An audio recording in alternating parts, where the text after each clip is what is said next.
What's up, guys? I'm Ozzy, and you're watching Bottled and Bond.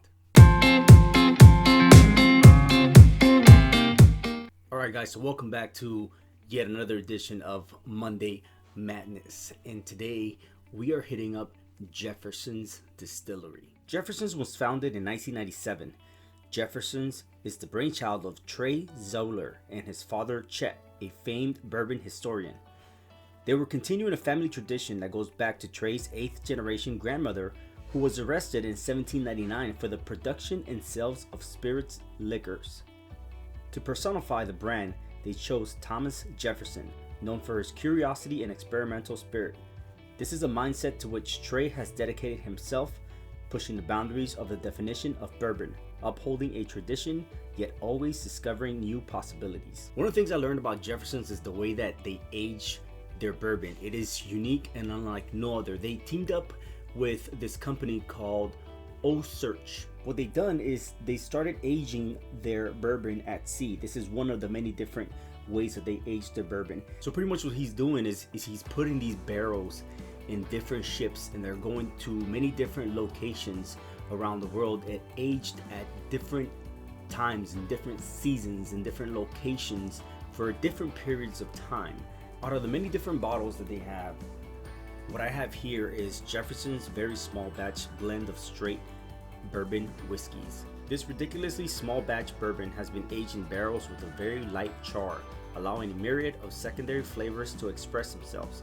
The result is an approachable smooth bourbon. It's layered but easy drinking with a finish that allows the flavors to come to the forefront. Jefferson's is smooth and light with hints of complexity that keep it interesting. So this is indeed a blended whiskey. They get, I believe from what I read, was about 50 or so percent of many different blends. They blend them all together to come with a distinct flavor. They have many other bottles that they have. One that I'm primarily interested in, which is the ocean one. But today we're going to be sampling this one, so let's get at it. This bourbon has a typical top, wooden top that we've seen from others, along with the cork on the inside. This is batch number 603, bottle number 02792. Very easy, smooth smell. Nothing too hard on the nose, at least not yet.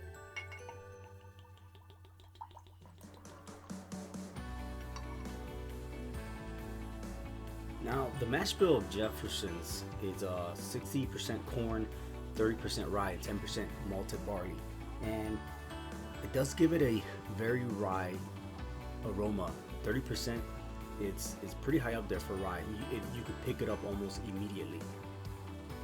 Malted barley, it has like a small malt flavor, almost sugary.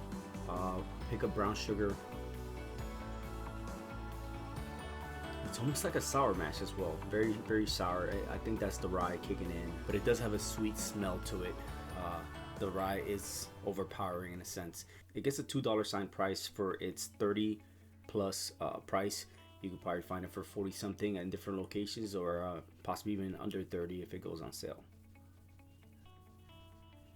I'd give the smell a good 7.5 out of 10.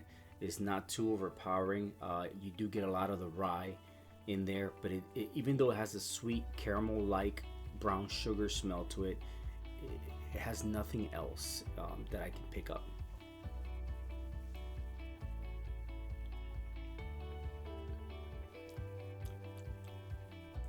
Very easy to drink. It's not a bottled and bond bourbon. It's a blended whiskey bourbon, and you could taste that, and it's very sweet too on the palate. I'm gonna be honest, it's not something I would drink on a regular. It's almost too sweet, and but you do taste the bourbon. Now, there is one whiskey that I've had here from Bogue, North Carolina, that I talked about that I wasn't gonna review it. I talked about it in one of my earlier videos, and I remember I said I didn't like the sweetness of it, but that sweetness was a different sweetness that was not flavorful and savory to the palate. This is a good sweet that this whiskey has, but it's not something that I would try. The finish is very smooth, so on the palate flavoring itself, still wouldn't push it off of a 7.5 out of 10. And on the finish, I'd probably give it an 8 out of 10 just because it's so smooth on the finish and it's not overpowering, it doesn't burn. To be honest, if I had to give this a rating of 100 on a 100-point scale, I would possibly give this an 86. For it having the price that it has and the little amounts, notes, and smells, aromas, and flavors that it has, nothing but sweetness that I'm getting off of it, I'd have to give it an 86. It's a good bourbon. It's a good whiskey. Definitely a must have, but I personally wouldn't recommend it, to be honest. Pretty surprised that Jefferson's gets the hype that it does for a whiskey with these flavors and these notes. Who knows? Maybe you think otherwise. And if you do, let me know. I'm gonna definitely have to give Jefferson's Ocean Aged SC a try because I was not impressed with the very small batch bourbon whiskey. So just stay tuned for that one whenever we do get to it. But all in all, 86 out of 100. If you thought differently, let me know in the comments below. I'm Ozzy. That's Jefferson's very small batch bourbon. This is Bottled and Bond.